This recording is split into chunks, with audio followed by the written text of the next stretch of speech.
નમસ્કાર દર્શક મિત્રો, હું મેઘા અગ્રવાલ અને તમે જોઈ રહ્યા છો પોલીસ પાવર ન્યૂઝ. આજે અમે કોઈની તરફેણમાં નથી, કોઈના વિરુદ્ધમાં પણ નથી. આજે વાત થશે માત્ર દસ્તાવેજોની, માત્ર આરટીઆઈમાં મળેલા સત્તાવાર જવાબોની અને એવા પ્રશ્નોની જેના જવાબ હવે લોકો પણ જાણવા માંગે છે. આરટીઆઈ બોલે છે, પોલીસના રેકોર્ડ બોલે છે, પરંતુ નિર્ણય કંઈક બીજું જ કહે છે. આખરે બનાસકાંઠાના ડીસા તાલુકાના જૂના ડીસા ગામમાં છેલ્લા 4 વર્ષથી મોહરમના માતમના પર્વને મંજૂરી કેમ આપવામાં આવતી નથી?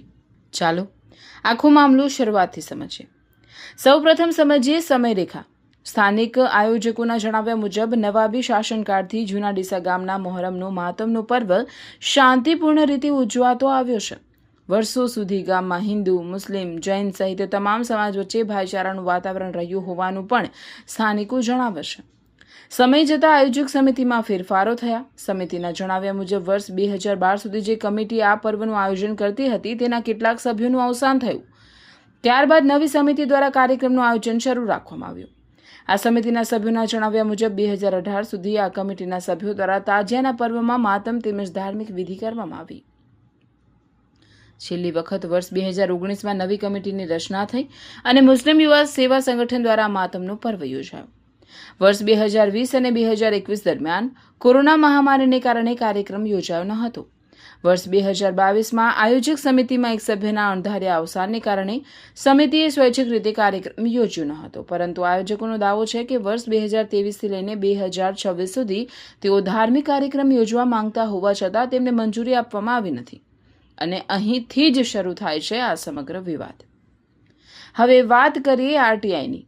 આ પ્રશ્નોના જવાબ શોધવા માટે માહિતી અધિકાર હેઠળ ડીસા તાલુકા પોલીસ પાસે માહિતી માંગવામાં આવી અને તેમાં મળેલા જવાબો ખરેખર ઘણા મહત્વના છે. આરટીઆઈ મુજબ છેલ્લા 10 વર્ષ દરમિયાન મોહરમના કાર્યક્રમ દરમિયાન કોમી અથડામણ, કાયદો અને વ્યવસ્થા ભંગ અથવા ધાર્મિક ઉશ્કેરણી જેવી કોઈ ઘટનાનો રેકોર્ડ ઉપલબ્ધ નથી. એટલું જ નહીં, છેલ્લા 10 વર્ષ દરમિયાન જૂના ડીસા ગામમાં હિન્દુ, મુસ્લિમ અથવા અન્ય સમાજ વચ્ચે કોમી તણાવ સર્જાયો હોવાની માહિતી પણ ઉપલબ્ધ નથી. આ અમે નથી કહી રહ્યા. આ માહિતી અધિકાર હેઠળ પોલીસ દ્વારા આપવામાં આવેલા જવાબમાં દર્શાવવામાં આવે છે. તો હવે સૌથી મોટો પ્રશ્ન, જ્યારે પોલીસના પોતાના રેકોર્ડમાં કાયદો અને વ્યવસ્થા બગડ્યાનો કોઈ રેકોર્ડ નથી, તો પછી વર્ષોથી ચાલતી ધાર્મિક પરંપરા છેલ્લા 4 વર્ષથી કેમ અટકાવવામાં આવી રહી છે? આ વર્ષે શું બન્યું? સમાચાર સૂત્રોના જણાવ્યા મુજબ ગામના એક અરજદારે પોલીસ અને પ્રશાસન સમક્ષ લેખિત રજૂઆત કરી. રજૂઆતમાં સ્પષ્ટ જણાવ્યું હતું કે જો મૂળ સ્થળ અંગે કોઈ વાંધો હોય તો પોલીસ અને પ્રશાસન જે સ્થળ નક્કી કરે ત્યાં ધાર્મિક વિધિ કરવાની મંજૂરી આપવામાં આવે. અર્થાત નહીં સરઘસ, નહીં રેલી, નહીં જાહેર પ્રદર્શન, માત્ર ધાર્મિક વિધિ.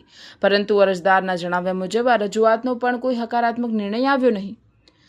હવે પ્રશ્ન વધુ ગંભીર બને છે. જો લોકો પોલીસ જે સ્થળે નક્કી કરે ત્યાં કોઈ સરઘસ વિના, કોઈ જાહેર કાર્યક્રમ વિના માત્ર ધાર્મિક વિધિ તૈયાર કરવા હોય તો પછી મંજૂરી કેમ આપવામાં આવી નહીં? નિર્ણયનો આધાર શું હતો? શું માત્ર વાંધા અરજી કે પછી કોઈ બીજું કારણ? જો કોઈ બીજું કારણ હતું તો તે જાહેર કેમ કરવામાં આવ્યું નથી? વિવાદનો બીજો મુદ્દો. આ સમગ્ર મુદ્દામાં મુસ્લિમ સમાજના જે ખાનગી ટ્રસ્ટ દ્વારા કરવામાં આવેલી વાંધા અરજીનો પણ ઉલ્લેખ થાય છે. કોઈને વાંધો રજૂ કરવાનો અધિકાર છે કે નહીં?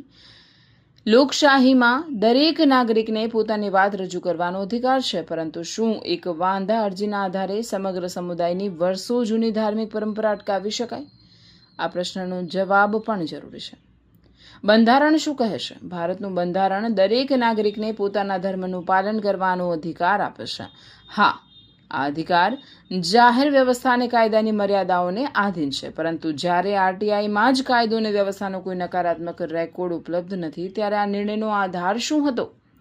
સ્થાનિકોનો વધુ એક દાવો. કાર્યક્રમ યોજવાની રજૂઆત કરનાર કેટલાક લોકોનો દાવો છે કે તેમના પર નજર રાખવામાં આવી, પોલીસ તરફથી સંપર્ક કરવામાં આવ્યો, આ તેમના ઘર તથા કાર્યસ્થળે મુલાકાત લેવામાં આવી. જો આ દાવાઓ સાચા હોય તો પ્રશ્નો થાય છે, શું પોતાના બંધારણીય અધિકારો અંગે રજૂઆત કરનાર લોકોના આ પ્રકારનો અનુભવ થવો જોઈએ?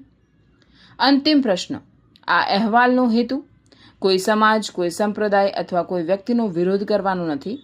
અમારો હેતુ માત્ર એટલો જ છે કે આરટીઆઈમાં સામેલ આવેલી માહિતીના આધારે ઊભા થતા પ્રશ્નોના સ્પષ્ટ જવાબ સંબંધિત તંત્ર તરફથી લોકો સમક્ષ આવે, કારણ કે બંધારણથી મોટું કોઈ નથી અને લોકશાહીમાં પ્રશ્ન પૂછવો ક્યારેય ગુનો હોઈ શકે નહીં. વધુ આવતા અંકે. અહેવાલ police power news, Akil Dhasura, Banaskantha.